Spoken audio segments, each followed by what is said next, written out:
Welcome back to Mets Nets Jets the podcast coming to you May the 4th. Uh, I'm going to be going over the remaining free agents and the needs for the Jets. We got $18 million left in cap space. So I think Joe Douglas is going to make another move with these available players in free agency. Obviously, I want to make the right decision. I think we can only afford one more, so it's definitely between the two options of either edge or a cornerback, and then maybe I've been hearing some rumblings about some cheap wide receiver available. Um, we will see, but this Jadeveon Clowney saga has been going on, and it'll probably be drawn out for another month or two. His asking price is too high.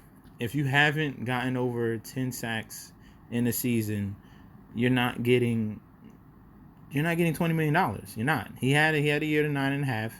He's had some productive seasons, but they're seasons that are injury riddled and seasons that are below 5 sacks. But I understand the impact he does provide in the run game. But the Jets already have a top 5 run defense. That's the other thing. So you're paying what, 15, $16 million for another run stuffer, and maybe he can rush the quarterback. But I do think the type of ability that he does bring, Greg Williams will be. I think Greg Williams will be able to bring out a 10 sack season out of Jadeveon Clowney, just the way that Greg Williams schemes. It would be beneficial. I would take the risk if it's for the right price. Obviously, 20 million is a no, and that asking price has come down. Rumors have come out that it's down to like 16 and a half.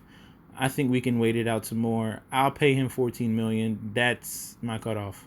14 million. If he'll be willing to approve a deal, 1 year, 14 million, and prove yourself, and then you can obviously go back into free agency. They're gonna redo the free agency anyway for all the money. It's gonna go up more for the salary cap next season. So it's beneficial to him if he wants to make more money. The cap is gonna go up.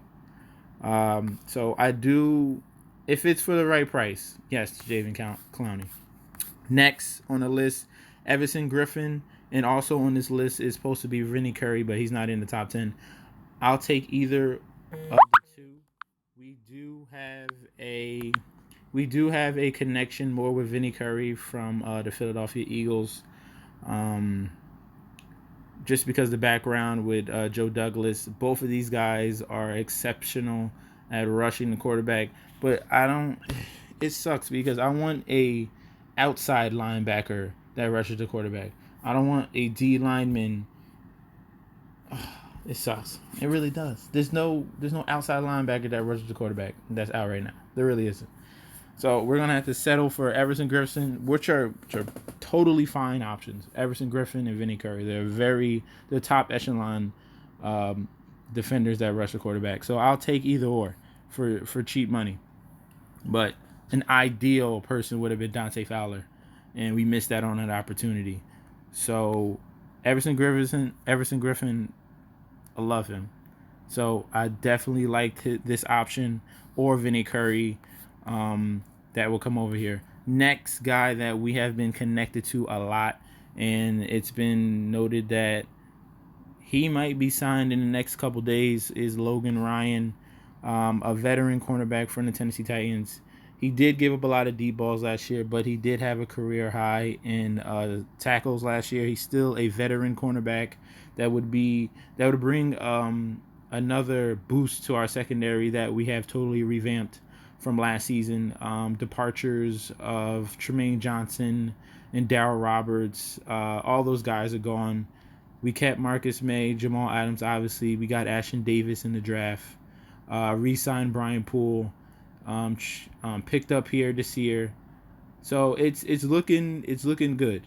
It's looking better. I'm not gonna say good. It's looking better than it was last year. And I think adding Logan Ryan could only help our secondary even more. So I'll take the risk on him. He's been known for asking for $10 million. I want to bump that down to like 8, please, because you're not an elite cornerback. You'll help us, but like, come on, $10 million. We'll see what happens, but Logan Ryan's another good option. Jason Peters would have been our option. It was debatable if we went wide receiver in round 1 at pick 11, and our fallback plan would have been a Jason Peters or trade for Trent Williams. But obviously, you take the young guy, Mekhi Becton, at pick 11. Dude's a total monster. Jason Peters would have been a great option, but he is 38 years old, and he does have some injury problems as well. Don't care about running back. Marcus Golden is another edge guy. That is more of the mold of outside linebacker that can rush the quarterback. I'm not sure if we're too interested in Marcus Golden, but I think that is a good option as well. Had 10 sacks last year for those. They had a bad year. I was gonna just shit on the Giants, but I'm not. But the Giants had a down year, and Golden and X-Man stood out. Another guy was Prince Amukamara. I'm gonna get to him right here. This is definitely a guy on a cheaper side, but still, he can put up this just as much production as Logan Ryan, Prince Amukamara, and he'll be cheaper. I think if we're willing to definitely upgrade our cornerback position, get another veteran, teach these young guys that we got coming in. We got Bryce Hall that we got late in the 5th round. We got Lamar Jackson and a couple other undrafted free agents that we picked up at the cornerback position. Prince Amukamara can immediately hop into that starting lineup, develop Bless Austin, provide help for that secondary, and I think we'll definitely be on the right side of a hopefully over 500 season, hopefully playoff season, because Adam Gase he's on the hot seat. If you don't know it or not, if he doesn't produce this year with the help that he's got and the help that Darnold has now, you got a line, figure out the combination of guys, who fits where, and now you need to. Your offense needs to show. Okay, no more excuses. I wanted you to give you a shot. Everyone else in the world that are Jets fans just destroyed Adam Gase. They don't care. You suck. Give him a chance. There was nothing we had last year. You might as well just give up the season. The amount of injuries we had, the fact that Darnold got mono, it was just a season from hell. So these are I think the signs that we should take. Top of my list, I definitely, that's so tough. I definitely willing to take Jadeveon Clowney at the right price. I like Everson Griffin, Vinny Curry, I said before. And then between Amukamara and Logan Ryan, I'm more on the cheaper side. I'd rather just take Amukamara.